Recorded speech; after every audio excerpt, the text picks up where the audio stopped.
And no, should I buy it at 29? Should I buy it at 27.75 or whatever? It doesn't matter. The whole idea is that you're getting your capital out of the system and into something that cannot bankrupt.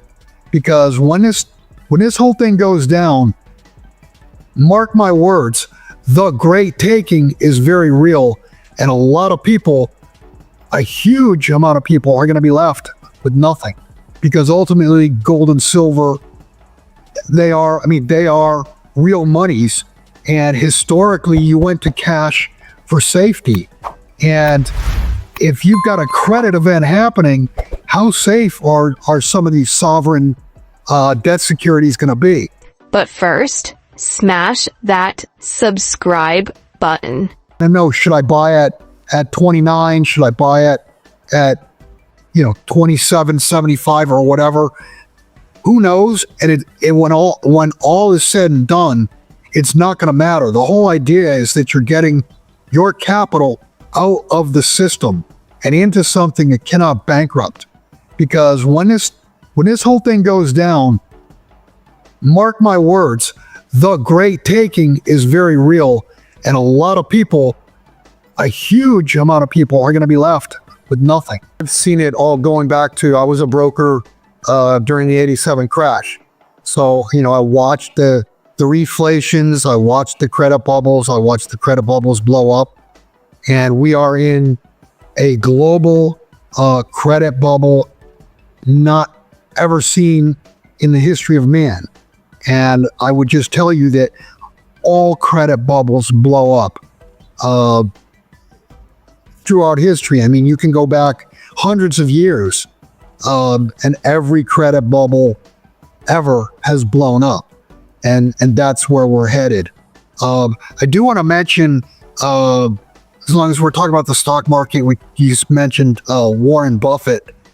Warren Buffett, I mean, I can remember back in 1998, 99, people were saying, Warren Buffett's washed up because he wasn't buying the dot-coms.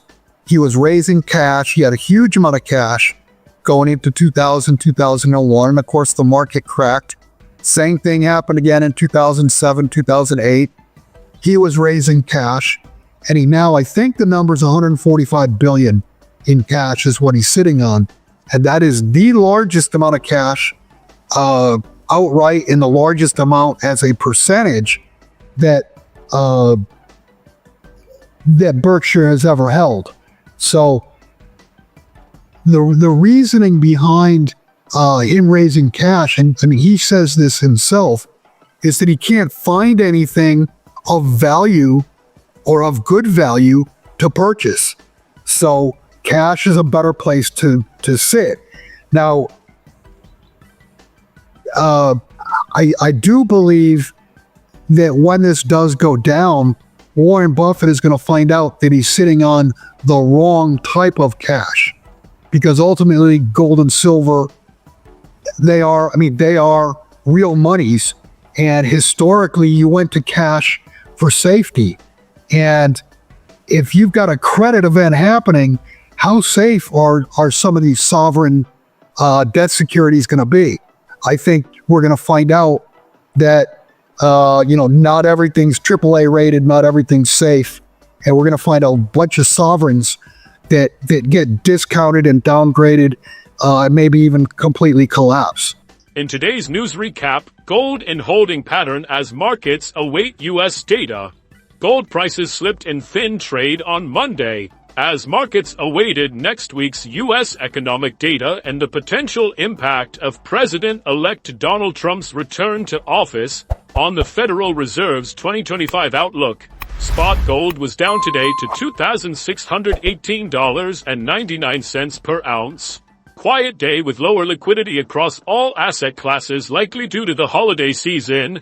UBS analyst Giovanni Stounnovo said, adding that market participants will track upcoming U.S. economic data to see if the economy is slowing, which would allow the Fed to keep cutting interest rates.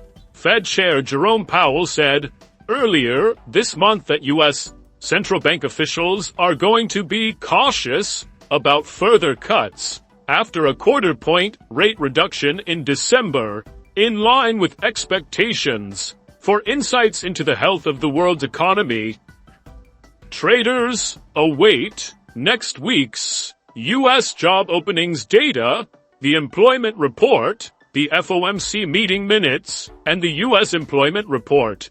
We still see the same factors in place which supported gold in 2024, ongoing central bank purchases with a desire to diversify their reserves and ongoing U.S. rate cuts supporting investment demand. Stanovo said, gold has gained around 27% so far this year. It hit an all-time high of $2,790.15 on October 31st. Markets expect significant U.S. policy shifts in 2025, including potential tariffs, deregulation, and tax changes after Trump returns to the White House in January. Now we'll show you more clips of the latest interview. I think all of us have noticed that, we've got more sales this year than probably the previous 3, 4, maybe even 5 years combined. I believe that is not a function of, if you want to call it financial markets. I believe that's a function of the real economy. The real economy, because of inflation, because of joblessness that's not reported, people are needing to fall back on their savings. And we as gold, silver people, we've seen these people buy over the years. We didn't see them sell because the real economy was not as crappy as it is right now. The real economy worldwide is slowing down. Now, I've talked about this probably 10 times in the last 3 or 4 months. But if you took, I use just the US, but it should be looked at it worldwide. If you took the deficit spending that the US has done just over the last 5 years, $15 trillion of accumulated deficits. If we didn't have those deficits, that money, that 15 trillion, would not have been part of the real economy. It would not have been part of GDP. And we would have been reporting, instead of 1.5, 2.5, 3% growth, we would have been reporting 3, 4, 5, 7% decline. And that's the case worldwide. The deficit spending, the use of credit, is masking the fact that GDP is no longer getting a boost by a multiple of every dollar that's borrowed. It's actually getting a boost of less than 1-to-1 for those deficits that have been borrowed. So there's your math right there. I mean, we've hit debt saturation. Absolutely, you've got China trying to buy directly from miners. And that's a huge deal, because that means there's going to be less metal that'll make it to refiners, and thus less metal available for LBMA and for COMEX. One other thing is that, very interesting, back in, I think it was October, Russia announced that they were going to be purchasing other commodities, and the first one they named was silver. And I mean, silver's, the supply and demand is on a knife's edge, so you get, additional demand is going to blow up the supply. From a short-term, technical standpoint, we're oversold again. I mean, we've seen multiple times this past year where the metals bottomed. I posted, and I think, Andy, you posted my charts also, showing the bottom hooks. And I think what that illustrates is exactly what Andy was talking about: central banks stepping up and creating demand for gold. Not so much silver directly, but silver's going to move with gold.